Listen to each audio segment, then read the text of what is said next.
வணக்கம் குரு ஜோதிடம் நேயர்களே. நான் உங்கள் அன்பான சயின்டிபிக் வேதிக் அஸ்ட்ராலஜர் அஸ்ட்ரோரஞ்சி பேசுகிறேன்.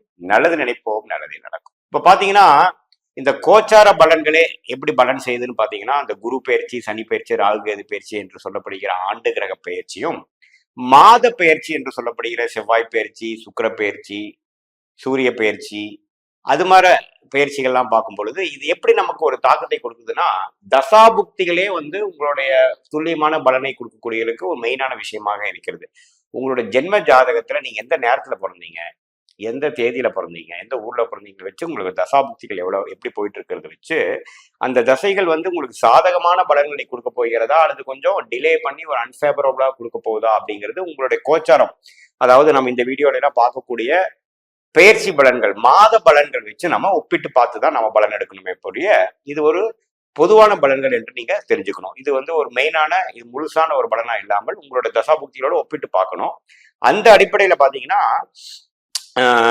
இந்த ஜூன் மாதம் எப்படி இருக்குது அப்படின்னு பார்த்தோம்னா, 2024 ஆண்டு கிரகம் எந்த பயிற்சியும் இல்லை. குரு ரிஷபத்திலே கண்டினியூ ஆகிறார். மே 1ஆம் தேதியான பயிற்சி பாத்தீங்கன்னா ஜூன் மாதமும் ரிஷபத்திலே குரு இருக்கிறார். அதே சமயத்துல ராகு மீனத்திலும் கேது கன்னியிலையும் தொடர்ந்து இருக்க போகிறார்கள். சனியும் கும்பத்தில் இருக்க போகிறார்கள்.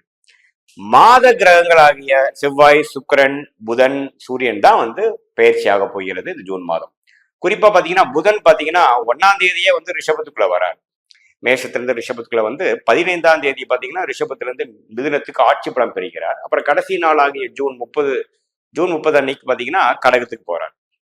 அதே சமயத்தில் சுக்கிரன் பாத்தீங்கன்னா ஜூன் 13ஆம் தேதியே ரிஷப ராசியில ஆட்சி பலத்தோட இருந்து மிதுனத்துக்கு நட்பு வீட்டுக்கு போகிறார். அதே சமயத்துல சூரியன் உங்களுக்கு இந்த வைகாசி மாசம் முடிந்து ஜூன் 15ஆம் தேதி பாத்தீங்கன்னா மிதுனத்துக்கு போகிறார். இதுதான் இந்த மாதத்தில் வரக்கூடிய சூரியன், சுக்கிரன், புதன் பயிற்சிகள். செவ்வாய் என்ன ஆகுதுன்னு பாத்தீங்கன்னா 2ஆம் தேதி, ஜூன் 2ஆம் தேதியே மேஷத்துக்கு ஆட்சி பலத்தோட வருகிறார். மீனத்தில் இருக்கிற செவ்வாய் மேஷத்துக்கு ஆட்சி பலம் பெற்று அந்த மாதம் முழுக்கும் மேஷத்தில் ஆட்சி பலத்தோட இருக்க போகிறார். இதுதான் ஜூன் மாதத்தோட கிரகத்தின் அமைப்புகள். இப்போ ஃபர்ஸ்ட் டைம் நம்மளுடைய சேனலுக்கு வரவங்க மறக்காம சப்ஸ்கிரைப் பண்ணுங்க. ஃப்ரெண்ட்ஸ் அண்ட் ரிலேட்டிவ்ஸ்க்கு பிடிச்ச வீடியோஸை ஷேர் பண்ணுங்க. லைக் பட்டன் கிளிக் பண்ணுங்க. தொடர்ந்து நம்மளோட வீடியோஸ் பாருங்க. இந்த வீடியோல நம்ம என்ன பார்க்க போறோம்னா, மீன ராசிக்காரருக்கு ஜூன் 2024 எப்படி இருக்க போகுதுன்னு பார்க்க போறோம். பாத்தீங்கன்னா மீனராசிக்காரர்களுக்கு விரயசனி நடந்துட்டு இருக்குன்னு எல்லாத்துக்கும் தெரியும்.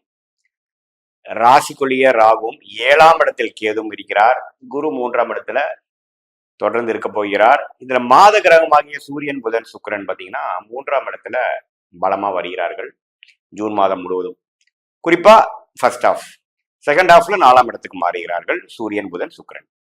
ராஜயோகாதிபதி செவ்வாய் 2ஆம் இடத்துல ஆட்சி பெறுறது ஒரு அருமையான விஷயம். ஏன்னா இது வரைக்கும் மே மாதம் முழுவதும் ராசிக்குள்ளேயே ராகுவோட பிடியில இருந்த செவ்வாய் 2ஆம் இடத்துல ராகுவிலிருந்து விலகி வருவது ஒரு நல்ல விஷயம். பட் இருந்தாலும் சனியின் 3ஆம் பார்வை கொஞ்சம் பெறுவாருங்கிறது நம்ம தெரிஞ்சுக்கணும்.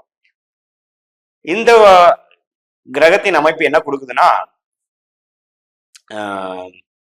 முயற்சி ஸ்தானம் நல்லா வலுப்பெறுவதனால நல்ல ஒரு முயற்சி செய்யக்கூடிய அமைப்புகளும், தொழில் வேலை அப்படிங்கிறவங்களுக்கு கொஞ்சம் நல்லாவே ஒரு உத்வேகமாகவும் செய்யக்கூடிய அமைப்புகள் இருக்கு. 7ஆம் இடம் என்று சொல்லப்படுகிற அந்த கணவர், மனைவி, திருமணஸ்தானம், பங்குதார ஸ்தானத்தை குரு பார்த்து, அந்த குரு ஒரு சுபகிரகத்தினோட சேர்ந்து பார்க்கும் பொழுது நல்லாவே ஒரு பார்ட்னர்ஷிப், திருமண விஷயத்துக்கு ஒரு சாதகமான விஷயங்கள் இருக்கு. அதே சமயத்துல பாக்கியஸ்தானம் 9ஆம் வீட்டை சுபகிரகங்கள் இத்தனை பேர் பார்க்கறது பாத்தீங்கன்னா தந்தை விஷயத்துல, தந்தையார் மூலமாக சில விஷயங்களும், ஆன்மீக விஷயத்துல ஒரு நல்ல ஒரு ட்ரிப் போறது, ஒரு நல்ல ஒரு அமைப்பு கொடுக்கக்கூடிய அமைப்பு உண்டு. முயற்சிகள் அதிகமாக செய்து உத்வேகமாக செய்யக்கூடிய அமைப்பு குறிப்பா முதல் ஆஃப் இருக்குங்க. அதே சமயத்துல மாணவர்களுக்கு பாத்தீங்கன்னா நல்ல புதன் வலுவா இருக்கு. சுக்கிரனோட வீட்லயும் புதன் ஜூன் 15க்கு அப்புறம் ஆட்சி பலம் மிதுனத்துல அடையிறதும் பாத்தீங்கன்னா நல்ல ஒரு entrance exam, competitive exam, higher studies பண்றவங்களுக்கு நல்ல ஒரு உத்வேகமும் ஒரு கிளாரிட்டியும் ஷார்ப்பா நம்மளுடைய பெர்ஃபார்மன்ஸ் இருக்கக்கூடிய அமைப்பு கொடுக்குது. 2ஆம் இடத்துல இருக்கக்கூடிய செவ்வாய் 8ஆம் இடத்தை பார்த்து உடல், மனம், அந்த அட்டமாதிபதி ஆகிய 8ஆம் வீட்டை பார்ப்பது பாத்தீங்கன்னா மன ரீதியான விஷயங்களும் உடல் ரீதியான விஷயங்களும் கேர்ஃபுல்லா இருக்கணும். வண்டி வாகனத்திலாம் போறப்போ கொஞ்சம் கேர்ஃபுல்லா இருக்கணும். ஏன்னா பாவத்துமான செவ்வாய், ஆட்சி பலத்தோட செவ்வாய் 8ஆம் வீட்டை பார்க்கிறார். நைட்ல டிராவலிங்ல கொஞ்சம் அவாய்ட் பண்ணிக்கணும். அது மாதிரி விஷயங்கள் இருக்கு.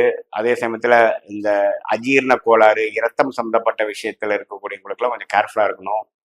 மெடிசின்ஸ்லாம் கொஞ்சம் நல்லபடியா எடுத்தீங்கன்னா, செவ்வாய் ஆட்சி பலத்தோடு இருக்கிறதுனால இது வரைக்கும் இருக்கக்கூடியதோ இப்போ கொஞ்சம் நல்லாவே முதியோர்களுக்கு வந்து மெடிசின்ஸ் வேலை செய்து அவங்களுடைய டிசீஸ் கொஞ்சம் கண்ட்ரோலுக்கு வரக்கூடிய அமைப்புகளும் உண்டு.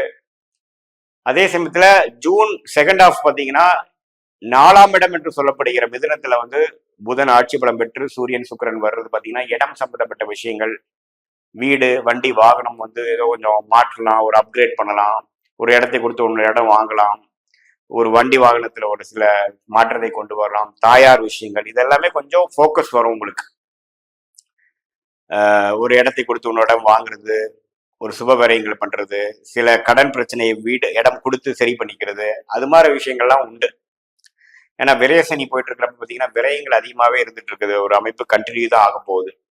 அது ராகு ராசிக்குள்ளேயே இருக்கிறது பார்த்தீங்கன்னா ஒரு மனக்கலக்கங்களையும் ஒரு சேசிங் மென்டாலிட்டியும் அடுத்து நாளைக்கு என்ன பண்ண போறங்கிறது ஒரு கிளாரிட்டி இல்லாமல் விடிஞ்சாதான் நமக்கு தெரியுங்கிற மாதிரி ஒரு விஷயத்தை கொடுப்பார். குடும்பத்துக்குள்ள ஒரு கருத்து வேறுபாடுகள், நண்பர்களுக்குள்ள இருக்கக்கூடிய அமைப்புகள்லாம் இதை தொடர்ந்து அப்படிதான் இருக்கு. பட் 3ஆம் இடம் அடுக்கிறப்போ உங்களுக்கு தைரியம், வீரியம் கொஞ்சம் நல்லாவே இருந்து அந்த ஜூன் மாதத்துல சில விஷயங்கள் நல்லாவே பண்ணி ஜெயிக்கக்கூடிய அமைப்புகள் உண்டு. உங்களோட முயற்சி திருவினையாக்கும். சில காரியங்கள் கடந்த 3-4 மாசமாக சரியா வராததெல்லாம் பார்த்தீங்கன்னா கொஞ்சம் டக்குன்னு நடக்கக்கூடிய அமைப்பு இருக்கு. இளைய சகோதர சகோதரிகளுக்கு மூலமா சில அனுகூலங்கள் உங்களுக்கு நடக்கலாம். அதே சமயத்துல சுக்கிரன் ஆட்சி பலம் பெறுவது பார்த்தீங்கன்னா கொஞ்சம் பெண்கள் விஷயத்துல, காதல் விஷயத்துல கொஞ்சம் நல்ல ஒரு பாசிட்டிவான ரிசல்ட் வரக்கூடிய அமைப்பு இருக்கு. ரிலேஷன்ஷிப்ல இருக்கிறவங்களுக்கு ஒரு நல்ல ஒரு திருமணம் உறுதியாகக்கூடிய அமைப்பு இருக்கு. 7ஆம் இடத்தை குரு பார்க்கிறாரு பாருங்க. கேதுவும் 7ஆம் இடத்திலிருந்து குரு பார்த்து சுக்கிரன் ஆட்சி பலம் பெறும் பொழுது அது மாதிரி ஒரு நல்ல சுப விஷயங்கள் நடக்கக்கூடிய அமைப்பு உண்டு.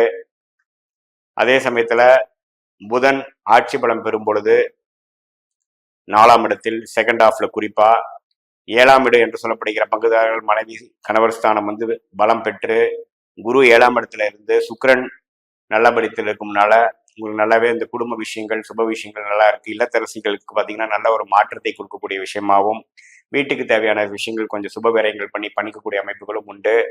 இந்த விரய சனியிலையும் ராகு சந்திரன் ராசிக்குள்ளேயே இருந்து இது மாதிரி ஒரு மனக்கலக்கத்தை கொடுத்துட்டு இருந்தவங்களுக்கு கொஞ்சம் பரவாயில்லை, சில விஷயங்கள் வந்து கொஞ்சம் வசதிப்படுத்திக்கிட்டோம், சில விஷயங்கள் நம்ம சால்வ் பண்ணிக்கிட்டோங்கிற மாதிரி ஒரு அமைப்புகள் கொடுக்கிறது. பொதுவாக பார்க்கும் பொழுது ஃபர்ஸ்ட் ஹாஃப் வந்து ஒரு மாதிரி முயற்சிகள் நிறைந்த ஒரு நாட்களாகவும், செகண்ட் ஹாஃப் வந்து சில விஷயங்கள் செய்து காட்டி கைக்கு வந்தது வாய்க்கு வந்து விட்டது, சில விஷயங்கள் நடத்தி காட்டி விட்டோம், சில பிரச்சனைகள் சால்வ் பண்ணிக்கிட்டோம், தொழிலதிபர்கள் சில எக்ஸ்பான்ஷன் பண்ணிட்டாங்க, வேலையில் இருக்கிறவங்களுக்கு ஒரு நல்ல வேலை மாற்றம் கிடைக்குது, ஒரு வேலையில ஒரு நல்ல ஒரு பர்ஃபார்மன்ஸ் ஆகி நல்ல ரெகக்னிஷன் கிடைச்சிது அப்படிங்கிற மாதிரி அமைப்புகள் கண்டிப்பாக உண்டு. இந்த சோஷியல் மீடியா அது மாதிரி லைன்ல இருக்கிறவங்களுக்குலாம் பார்த்தீங்கன்னா நல்ல சுக்கிரனும் புதனும் வலுவான இடத்துல இருக்கிறதுனால நல்ல ஒரு பப்ளிசிட்டியும், நல்ல மார்க்கெட்டிங், நல்ல ஒரு ரீச்சும் கிடைக்கக்கூடிய அமைப்பு உண்டு. இன்டர்நெட்ல காமர்ஸ்ல இருக்கிறவங்களுக்கு நல்ல ஒரு அமைப்பு உண்டு. வெளிநாடு சம்மந்தப்பட்ட விஷயத்துல சில பொருட்களை வாங்கி விற்கிறது, இம்போர்ட் எக்ஸ்போர்ட் பண்றவங்களுக்கு எல்லாமே அந்த 7ஆம் இடத்துல இருக்கக்கூடிய கேதுவும் 12ஆம் இடத்துல இருக்கக்கூடிய சனியும் பார்த்தீங்கன்னா நல்லாவே கொஞ்சம் அது மாதிரி விஷயத்தெல்லாம் கொடுப்பார். சுப செலவுகளை வந்து ஓரளவுக்கு நல்லபடியா நடத்தி அது வீண் விரயங்களாக இல்லாமல் இருக்கும் மாதிரி பார்த்துக்கொள்ளணும். பொதுவா ஜூன் மாதம் பார்த்தீங்கன்னா முதல் ஹாஃப் நல்ல ஒரு முயற்சி உள்ள ஒரு நாட்களாகவும், செகண்ட் ஹாஃப் வந்து சில முயற்சிகள் திருவினையாக்கி நல்ல ஒரு சம்பவங்களாக வெற்றிகள் கொஞ்சம் கையில கிடைக்கக்கூடிய அமைப்பாகவும், இதுவரைக்கும் இருந்து கூட்டுறது இளமை நிலைகள் கொஞ்சம் நின்று சில விஷயங்கள் நீங்க செய்து முடித்து விட்டீர்கள்ங்கிற மாதிரி ஒரு நல்ல அமைப்பு செகண்ட் ஹாஃப் கொடுக்குதுங்க. பொதுவாக பார்க்கும் பொழுது ஜூன் 2024 மீனராசிக்கு ஓரளவுக்கு நல்ல ஒரு மாறுதல் நிறைந்த நெக்ஸ்ட் லெவல் ஆஃப் விரய சனியிலிருந்து அடுத்த ஜென்ம சனியில போறப்போ சில விஷயங்கள் நீங்க சந்திக்க வேணும் இல்லையா, அதுக்கு வேணுங்கிற ஒரு ஆரம்ப கட்ட சில முயற்சிகளை எடுக்கக்கூடிய ஒரு மாதமாக கட்டாயம் அமையும் என்பதை நீங்கள் தெரிந்து கொள்ள வேண்டும். மீண்டும் மற்றொரு காணொலியில் சந்திப்போம். நன்றி, வணக்கம்.